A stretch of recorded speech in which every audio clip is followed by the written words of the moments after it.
Hi friends, we'll continue our working on our PyGSeeds. Here we have installed it PyGSeeds in part 1 of this series and by pip install PyGSeeds. Then we have downloaded our credentials from Google developers platform, and here API key or all details credentials.json file we have downloaded and used it. Then we have authorized it in service account file, and now we have opened it our Google Sheet MyGSeeds 1. So here it is, the MyGSeed. You can see here is the name MyGSeed. This window part will be open, so we can work on both the code and the you can test our script here also. So for that, next here you have connected it. Next we will start our worksheet 1, wk1 equal to sh. Now it is the worksheet 1 we are working. We'll learn how we will transfer or insert data to our worksheet. That is a frequent requirement, so we'll using that append table. So let's first create a data one. We'll create it. Now it's a list we are adding actually. Jack, you can give your own 90, then 80. Okay, so this is the data we'll be trying to insert it to our worksheet. So for that we'll start wk1.append table. We'll learn about more about this one and the various options it offers. So now data 1, this is the value actually I am giving. I can say it as value, or directly I can give also value equal to data 1. So data 1 line number 6 we have declared. Now we can specify where from it will start. By default it will start from A1, or this is the column, here it is. But now we'll say no, don't start from A1, let's start from A3. Start equal to A3. That's all. Let's run this and see this. The the append table will always add a data, missing word, argument, values. Sorry, it is values. S is there. Saved. Now running it.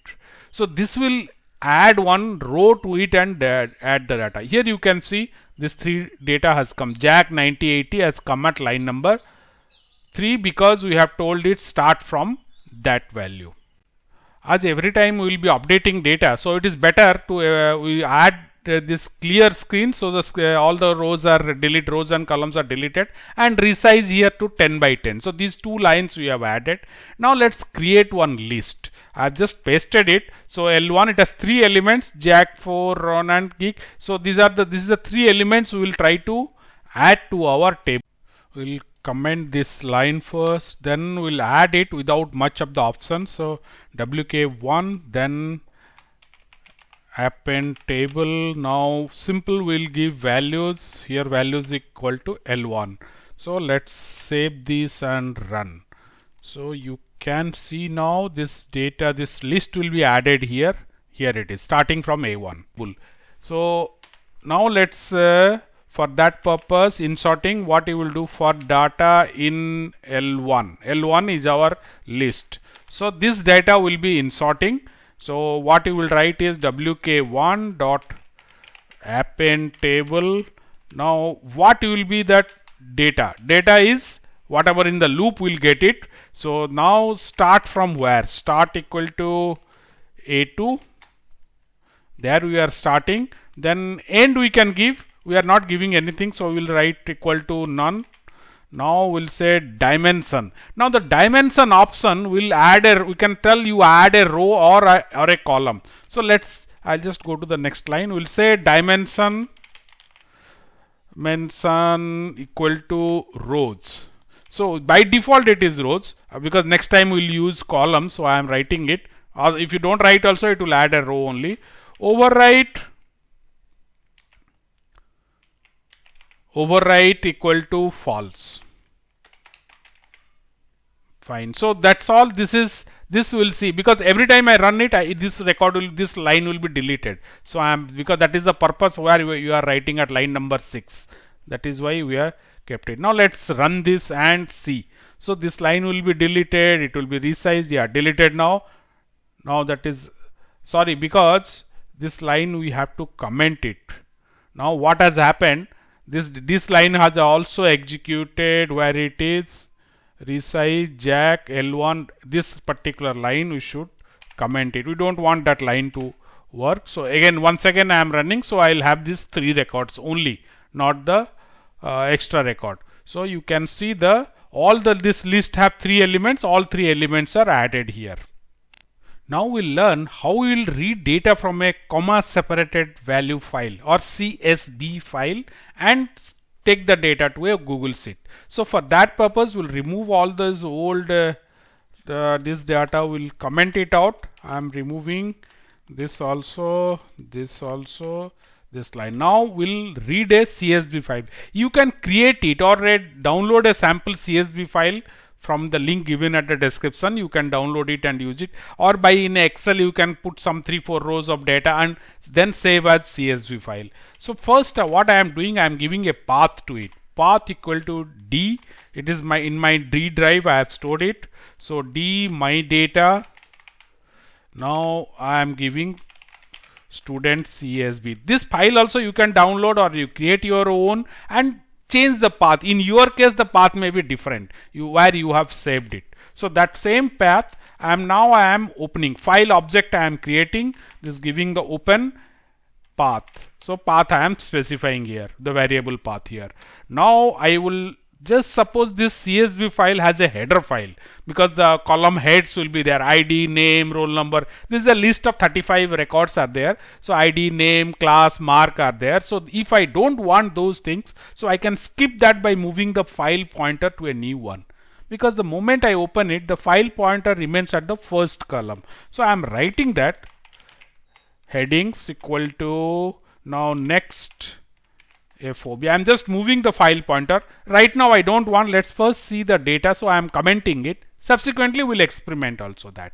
Now what I am saying is for rec in file object, sorry, FOB is my file, each record or each row is, now each row is also have comma separated. So I will say that I have to split it, break it across commas. So and create a list. So student equal to rec dot split. Now this will break the rows and in a particular row each element it will break and create a list for me. So what I will delimiter, this I'll use comma. We'll see moment the structure records inserted, you can see the structure of it, so you can understand. Now if I want, I can just print student and let's see.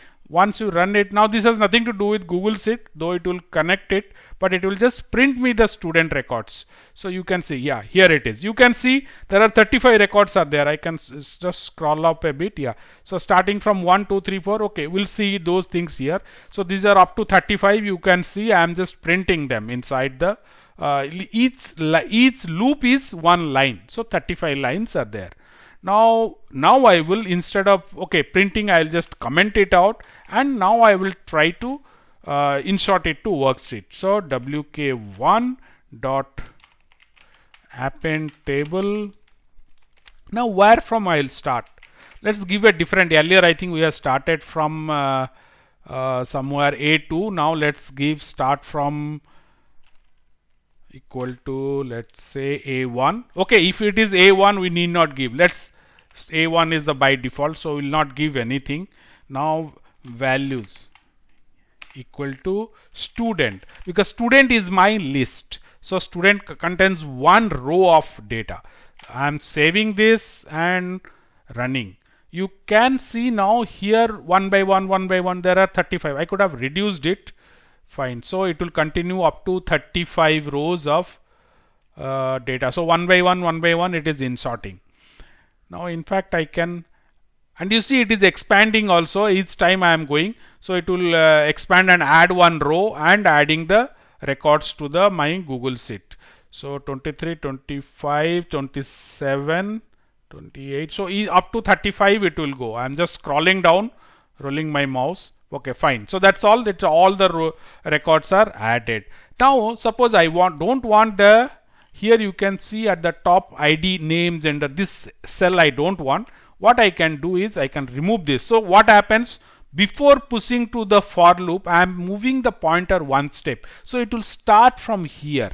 So I am just saving this. Let's check that. So this also, because we have used here the clear, so it will delete our entire thing. Now it is deleted. Now again it will start.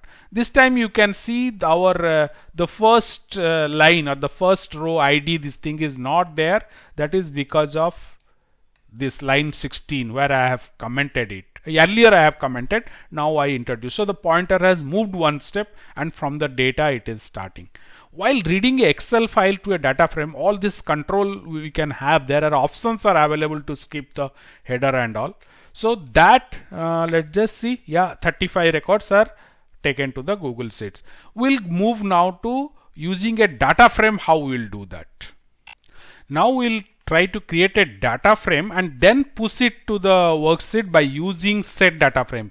Just before this, the tutorial in which we in detail we have discussed about set data frame, how you will a data frame will push to the worksheet or create a worksheet using the data from a data frame. So that technique we'll use. Now what you will do, we'll keep the path here as same, and before that I will import pandas now.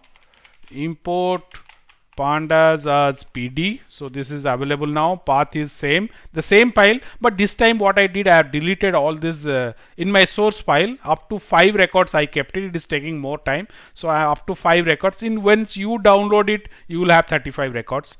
For your testing, you can remove lot of records, because if it works for 5 records, it will work for 35 also. Now this is the data. Now what happened, directly I will create my data frame by using read CSV. This pandas is a powerful library. So I will say read CSV, and now I will say path. In that, the lot of options are there for managing that, whether you want header, what index, everything can be managed. So that you can see our tutorial on read CSV also to know more about this. Now my data frame is ready, and now what I will do, I will just create the worksheet or add this data by using set data frame. This we have previous tutorial we have discussed in detail. So this is my data frame, and where from it will start? It will start from 3 by 1. From third row, first column, it should let it start. So that's all. Let's just see. But this time you can see only 5 records because I have deleted the 6th record onwards. Now it is cleared, and here it is. So 5 records are, and going through data frame wise is bit fast also. So this data frame is created, and this. Now we'll use the same technique for Excel file. I got this error because in this system it is not available. So I am just entering it. I'm pip installing. It's let's see how it works. And okay, it has worked. At the same location, we have the student Excel file also. You can download, the link is available, or you can use your own Excel file. XSLX, this is the student.excel file. So this file we will be using, and now we'll change the here the function is EXELXL. Now the path is same, so name extension I have changed. So this is the same file. I am just running this. Watch this space, this will be deleted and created again. So this has also yes, it is deleted. Now it will be again created. So error directory student XS, sorry, this here I missed it. It is XLSX. So I'm saving it, running it again. So you watch this space. So yeah, it is created. So this Excel file data is taken. What you download will have 35 records there. So this has also other options. We can add and what way you want index file, headers to be copied or not. All the things you can have. So that's all. And this particular one, what you have used is append table. It adds the record at the end of the table. Whereas if you are using insert row, we have to input a row ID or the row in particular location where you want to insert it. So that's the basic difference between a row ID and a append table. Next tutorial we will go for that. And we can also, using this, we can also create a window here by using Kinter, where user can enter these 3 details: name, class, mark, gender. So once he enters it, the data will be populated here. That's a front-end application we can give to by using Kinter. That we'll see in another tutorial. So that's all. We'll be frequently posting all these tutorials. So I'll request you to please subscribe and press the bell icon, so you'll be notified as and when we post new tutorials. And please share this with your friends, and thank you for watching, and please subscribe.